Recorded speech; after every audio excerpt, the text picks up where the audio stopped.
ఓం నమ శివాయ శ్రీమాత్రే నమ. మిత్రులకి శ్రేయోభిలాషులకి అలాగే నన్ను ఇంతగా ఆదరిస్తున్న యూట్యూబ్ ప్రేక్షకులందరికీ కూడా పేరు పేరు ధన్యవాదాలు. మిత్రులరా, మీ అందరికీ కూడా ఆ పరాదేవత ఎల్లవేళలా మీతో ఉండి మీ మనోవంచ నెరవేర్చాలని మనస్ఫూర్తిగా కోరుకుంటున్నాను. మనం ఈ రోజున ఒక అద్భుతమైన తేలికైన ఉపాయాన్ని తెలుసుకుందాం. రాబోయే అమావాస్య పితృపక్ష అమావాస్య అంటారు.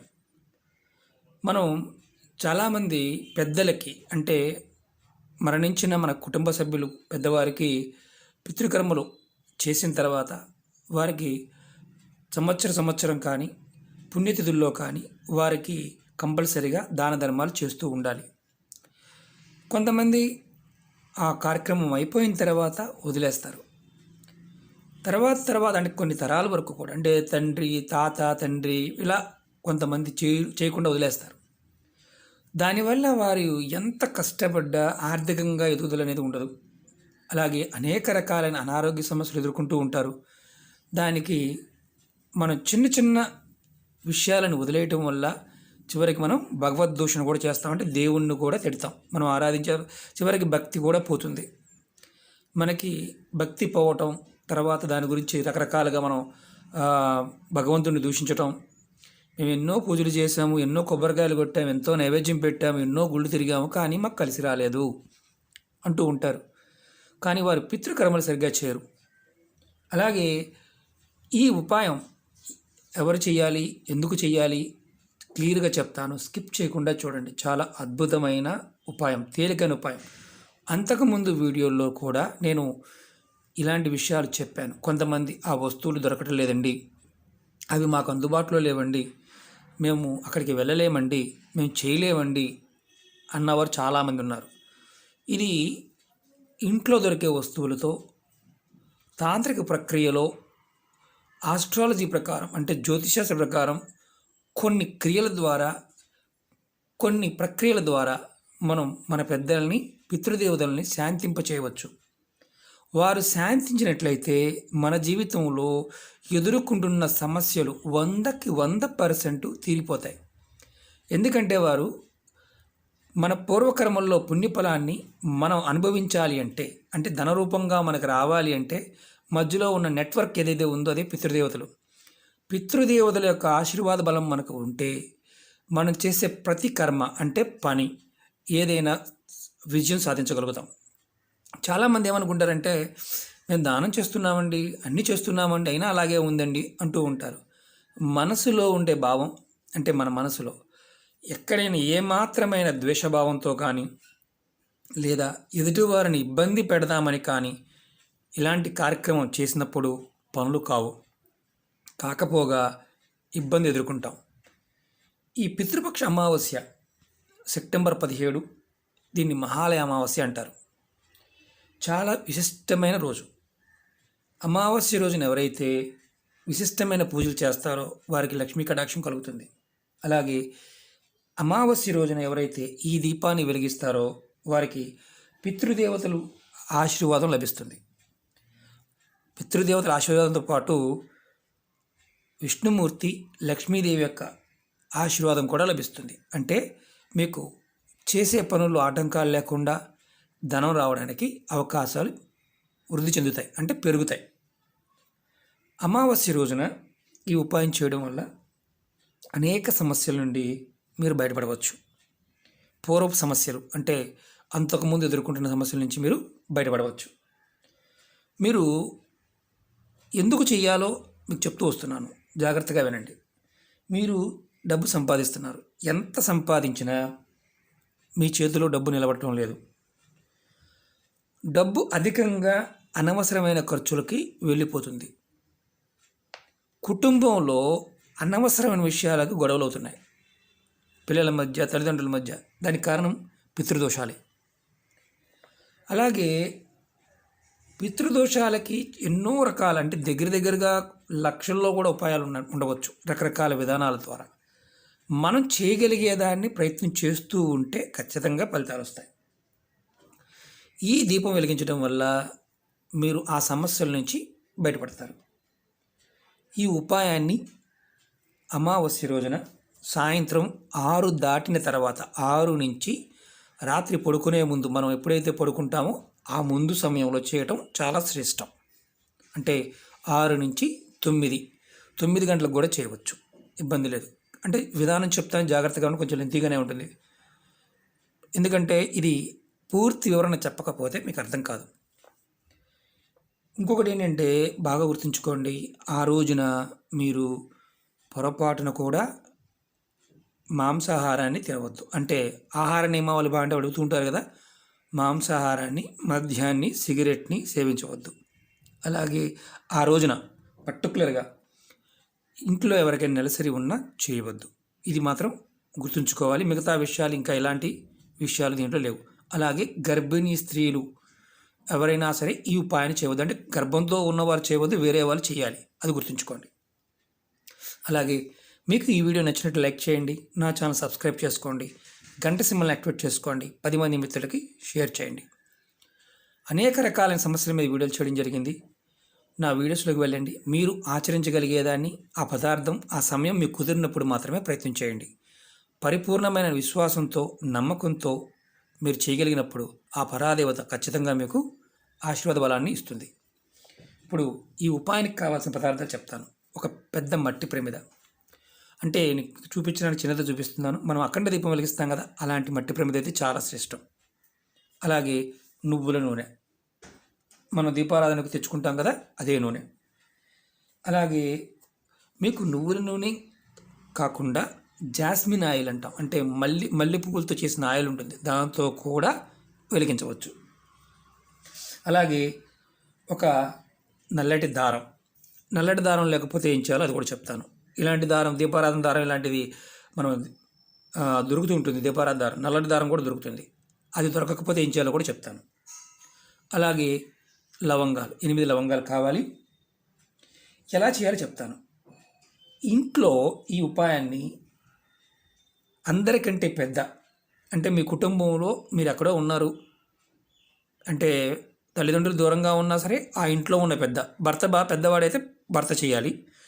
భార్య అంటే ఒక భర్త పాయింట్ ఆఫ్ వ్యూ కాకుండా కుటుంబంలో భర్త దూరంగా ఏదో ఊర్లో ఉన్నాడు, భార్య చేయాలనుకుంటే అక్కడ ఇంట్లో ఉన్న వాళ్ళలో భార్య పెద్దదైతే భార్య చేయొచ్చు. అలాగే మన ఇంట్లో అందరం కలిసి ఉన్నాము, అమ్మమ్మలు, నానమ్మలు, మీ కుటుంబంలో మీ ఇంటిలో ఎవరైతే పెద్దవారు ఉంటారో ఆ పెద్దవారు ఈ ఉపాయాన్ని చేయాలి.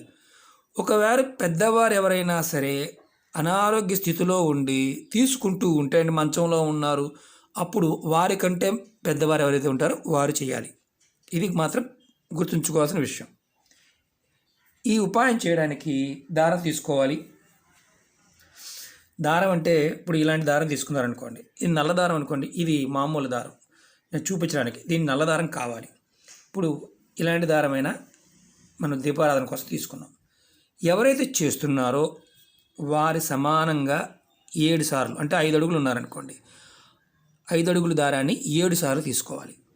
5 × 7 తీసుకొని ఆ దారాన్ని నేను చూపిస్తాను మీకు. నేను ఇదే దారం అనుకోండి, మా దగ్గర నల్ల దారం లేదండి, అప్పుడు మేమేం చేయాలి చూపిస్తాను.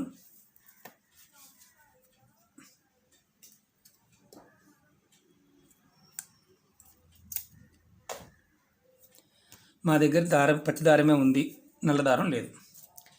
ఇదిగోండి, ఇది ఇంతే తీసుకుందాం మనం, ఎందుకంటే ఇది 5 అడుగులు అనుకుందాం. దీన్ని 1 2 3 4 5 6 7 నేను 5 అడుగులు సమానంగా ఉన్న దారాన్ని తీసుకున్నాను. మీకు చూపించడానికి చెప్తున్నాను మిత్రులారా. అది ఈ దారం తర్వాత మనం దీపానికి సరిపడా ఒత్తుగా వేసుకోవాలి. ఇప్పుడు నేను తెల్లదారమే తీసుకున్నాను కదా, ఈ తెల్లదారానికి ఏం చేయాలంటే, మీరు మీ దగ్గర నల్లదారం లేనప్పుడు ఇదిగోండి, మనం కర్పూరంతో కాటిక తయారు చేసుకుంటూ ఉంటాం. ఈ కాటికని ఈ దారానికి రాయండి. మీ దగ్గర నల్లదారం అందుబాటులో లేనప్పుడు చూడండి, ఇది కర్పూరంతో చేసిన కాటుక. కొన్ని ప్రయోగాలకు మేము చేస్తూ ఉంటాము. కాటుక అంటే మామూలు కర్పూరాన్ని మనం కాటుగ్గా కూడా అంటే వెలిగించి దాని మీద ఏదైనా ప్లేట్ పెడితే అది నల్లగా అవుతుంది. దాన్ని మనం కాటుగ్గా కూడా వాడుకోవచ్చు. ఇదిగోండి, దారానికి నేను ఈ కాటుకుని అప్లై చేశాను. ఇలా ఒత్తి నల్లగా అవ్వాలి. ఓకే, ఇది మీకు నేను చూపించడం కోసం చేస్తున్నా మిత్రులారా. అంతేగాని ఇలాగే, ఎందుకంటే దారం ఎలా వాడుకోవాలి మళ్ళీ సగం చెప్తే అర్థం కాదు కాబట్టి చెప్తున్నాను. ఇలా ఒత్తి తయారు చేసుకోవాలి. నల్లటి దారం దొరికితే నల్లటి దారంతో చేసుకోండి. ఇలా మిషన్ దారం అనుకోండి, దీంతో మీకు ఎంత పెద్ద దారం అనుకోండి, కాటన్ దారం అనుకోండి, దీంతో అయినా చేసుకోవచ్చు. కానీ మనం ఒత్తి వెలిగించినప్పుడు కొంత టైం అనేది ఉండాలి. లేకపోతే ఏమవుతుందంటే ఆ ఒత్తి అనేది ఆరిపోతుంది. కాబట్టి ఈ దారంతో, కాటన్ దారంతో చేసుకోవడం ప్రయత్నం చేయండి. నల్లటి దొరికింది అనుకోండి, ఇలాంటి మనం రక్షాబంధన కట్టుకున్న దారం దొరికినా కానీ ప్రయత్నం చేయండి. తర్వాత మీరు ఈ ప్రమిదిని ఏదైనా ప్లేట్లో పెట్టుకోండి. ఇది ఆదివారం సాయంత్రం 6 నుంచి 9 గంటల ప్రాంతంలో, 9 వరకే చేయాలి. 9 తర్వాత చేయకూడదు. ఎందుకంటే 9 తర్వాత ఎందుకు చేయకూడదు చెప్తాను. తర్వాత మీరు ఇలా రెడీ చేసుకున్న తర్వాత నువ్వుల నూనెని దీంట్లో పోయండి, ప్రమిదిలో పోయండి. నేను చూపిస్తాను.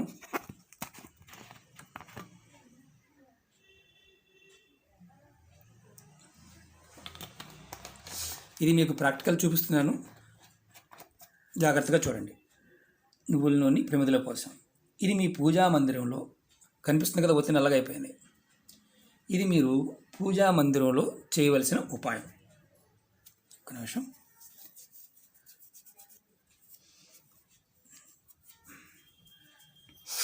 తర్వాత ఈ ఉపాయంలో మనం రెడీ చేసుకున్న లవంగాలు ఉన్నాయి కదా, మనం లవంగాలు దాంట్లో వేయాలి. ఈ లవంగాలు వేసే ముందు మీరు మనస్ఫూర్తిగా మీ పితృదేవత తలుచుకోండి. ఏమనంటే, మాకు తెలిసి కానీ తెలియక కానీ ఏదైనా తప్పు చేసి ఉంటే మమ్మల్ని క్షమించండి, ఆటంకాలు లేకుండా చూడండి అని మనస్ఫూర్తిగా కోరుకోండి. 4, 5, 6, 7, 8 లవంగాలు తీసుకొని ఈ నూనెలో వేయండి. వేసిన తర్వాత ఇది మీ పూజా మందిరంలో మీరు ఎక్కడైతే పూజ చేస్తారో అక్కడ మాత్రమే చేయండి దీపారాధన. ఈ దీపాన్ని మీరు ఉత్తరం వైపు ముఖం పెట్టైనా సరే, దీపం అనేది, ఈ ఒత్తి అనేది ఉత్తరం వైపుకు ఉండాలి లేదా తూర్పు వైపుకు ఉండాలి.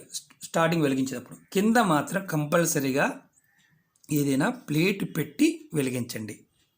ఈ తంత్రంలో చాలామంది ఆకులు పెట్టి కానీ లేకపోతే ఇంకొక ప్రమిది కింద ప్రమిది పెట్టి చేస్తుంటారు. కానీ దీనిలో మాత్రం ఆ ప్రమిది కింద ఏదైనా ప్లేట్ పెట్టండి. నేను చిన్నది చూపిస్తున్నాను మీకు. తర్వాత మీరు మీ ఇష్టదైవాన్ని తలుచుకొని ఈ దీపాన్ని వెలిగించండి.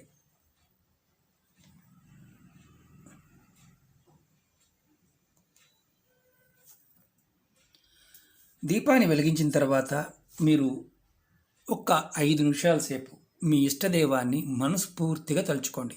మీ దగ్గర ఏదైనా మాల ఉంటే, రుద్రాక్ష మాల కానీ జపమాల ఏదైనా ఉన్నా, మీ ఇష్టదైవ మంత్రాన్ని మీరు ఒక మాల అయినా సరే జపం చేయండి. మీరు ఇంకొంచెం ఓపిక ఎక్కువ ఉంటే ఒక 11 మాలలైనా సరే మీ ఇష్టదైవాన్ని జపం చేయండి. ఇది ఒత్తి చాలా పెద్దగా అవుతుంది. సన్నదారం చేసుకుంటే సన్నగానే ఉంటుంది. పెద్ద ప్రమిద అనుకోండి ఎక్కువసేపు వెలుగుతుంది. తర్వాత మీకు ఒకవేళ మీకు ఇష్టదైవం తెలియదు, మీకు ఏ దైవం మీద పెద్దగా లేదు, అలాంటప్పుడు మీరు ఏమనుకుంటారంటే ఓం నమో భగవతే వాసుదేవాయ అనే మంత్రాన్ని 108 సార్లు అనుకోండి. మళ్ళీ చెప్తున్నాను, ఓం నమో భగవతే వాసుదేవాయ ఈ మంత్రాన్ని 108 సార్లు అనుకోండి. తర్వాత మీరు ఈ దీపాన్ని కంటిన్యూగా మీరు భోజనం అయ్యే వరకు ఈ దీపం వెలుగుతూనే ఉండాలి. మీరు 8 గంటలకు వెలిగించారనుకోండి, మీరు 8 గంటలకు వెలిగిస్తే ఈ దీపం మీరు 9ంటికి భోజనం చేశారనుకోండి, చేసే ముందు ఈ దీపం వెలుగుతూనే ఉండాలి ఇంట్లో. తర్వాత మీరు భోజనం అయిపోయిన తర్వాత మీరు పడుకోవడానికి వెళ్తారు కదా, అప్పుడు ఈ దీపాన్ని మీరు పూజా మందిరంలో అయినా పర్వాలేదు, లేదా ఎక్కడైనా ఏ రూమ్లో అయినా సరే ఉత్తరానికి ఈ ముఖం, ఇప్పుడు నేను ఇటు తూర్పు పెట్టాను అనుకోండి, ఇప్పుడు ఉత్తరం, ఇలా ఈ దీపాన్ని ఉత్తరం వైపు మళ్ళీ నూనె పోయండి, వెలుగుతూనే ఉండాలి దీపం, ఉత్తరం వైపు పెట్టండి, మీరు పడుకుండిపోండి. అది మీరు పడుకున్న తర్వాత దీపం కొండెక్కుతుంది. కొండెక్కిన తర్వాత రేపు ఉదయాన్నే స్నానం చేసి మీరు లేచిన తర్వాత మీరు చేయవలసిన పని ఏంటంటే, మీరు ఈ దీపాన్ని ఏదైతే లవంగాలను కానీ ఆ ఒత్తి మిగిలిన ఒత్తిని కానీ మీ ఇంటి పెరల్లో కానీ కుండీల్లో కానీ ఎక్కడైనా సరే చెట్లు ఉంటే చెట్టు మొదలు వేసేయండి. అలాగే ఈ ప్రమిదిని ఏం చేస్తారంటే, మీరు దగ్గరలో ఎక్కడైనా సరే రావి చెట్టు ఉంటే ఆ రావి చెట్టు దగ్గరికి వెళ్ళి ఈ ప్రమిదిలో కొంచెం పంచదార కానీ బెల్లం కానీ ఆ ప్రమిదిలో వేసి చెట్టు మొదల్లో పెట్టేసి వెనక్కి తిరిగి చూడకుండా ఇంటికి వచ్చేయండి. ఇది ఎవరైతే చేశారో కుటుంబంలో ఉన్నవారు, వారు బాగా వయసు ఎక్కువండి మేము వెళ్ళలేము అనేవారు, వారి తర్వాత వారు ఎవరైనా సరే వెళ్ళి ఆ ప్రమిదిని ఆ చెట్టు కింద వదిలేసి వెనక్కి తిరిగి చూడకుండా వచ్చేయాలి. ఎందుకు వెనక్కి తిరిగి చూడకూడదో చెప్తాను. చాలామంది అడుగుతూ ఉంటారు, మీరు సరిగ్గా పెట్టానా లేదా అనుమానం ఒకటి ఉంటుంది. అలాగే మిమ్మల్ని ఎవరో పిలిచినట్టుగా అనిపించవచ్చు, లేకపోతే అనుమానం ఏదో కలగవచ్చు. దాన్ని ఎవరో మరి చీమలు వచ్చినాయో పాములు వచ్చినాయో ఏదో వచ్చినాయి ఏమో చూద్దామన్న ఒక క్యూరియాసిటీ కూడా ఉంటుంది. అంటే ఈ జిజ్ఞాస, దానివల్ల కూడా వెనక్కి చూస్తారు. వెనక్కి చూస్తే ఈ ప్రయోగం పనిచేయదు. అలా చెట్టు మొదల్లో పెట్టేసి వచ్చేయచ్చు. ఈ ప్రమిదిని మరి దేవాలయంలో ఉన్న చెట్టు దగ్గర పెట్టవచ్చా, రోడ్డు పక్కన పెట్టవచ్చా అంటే ఎక్కడైనా పెట్టవచ్చు. దీనివల్ల ఎవరికి ఎలాంటి ఇబ్బంది ఉండదు. మనం చేయడం వల్ల ఏదైనా ఇబ్బంది కలుగుతుందంటే ఏముండదు. ఇలా చేయటం వల్ల అమావాస్య తిథిలో మీరు చేయటం వల్ల మీ పితృదేవతల యొక్క ఆశీర్వాద బలం మీకు దొరుకుతుంది. వారు మన మీద కోపంగా ఉన్న ఆ కోపం తగ్గుతుంది. ఏమీ చేయలేమనుకునేవారు ఈ చిన్న ఉపాయాన్ని చేసి చూడండి, ఖచ్చితంగా మంచి మార్పు అనేది వస్తుంది. అంతకుముందు వీడియోల్లో కూడా పితృదేవతల పాయింట్ ఆఫ్ వ్యూలో అనేక రకాలైన ఉపాయాలు చేయడం జరిగింది. మీరు ఏది ఆచరించగలుగుతారో దాన్ని మాత్రమే ప్రయత్నించేయండి. ఓకే మిత్రులారా, మీకు అర్థమైంది అనుకుంటాను. అర్థం కాకపోతే 1-2 సార్లు చూడండి. అప్పటికీ కూడా అర్థం కాకపోతే పొరపాటును కూడా ప్రయత్నం చేయమాకండి. ఓకే మిత్రులారా, మీకు ఈ వీడియో నచ్చినట్టు లైక్ చేయండి, నా ఛానల్ సబ్స్క్రైబ్ చేసుకోండి, గంట సింబల్ని యాక్టివేట్ చేసుకోండి, 10 మంది మిత్రులకి షేర్ చేయండి. ఓం నమః శివాయ, శ్రీమాత్రే నమః.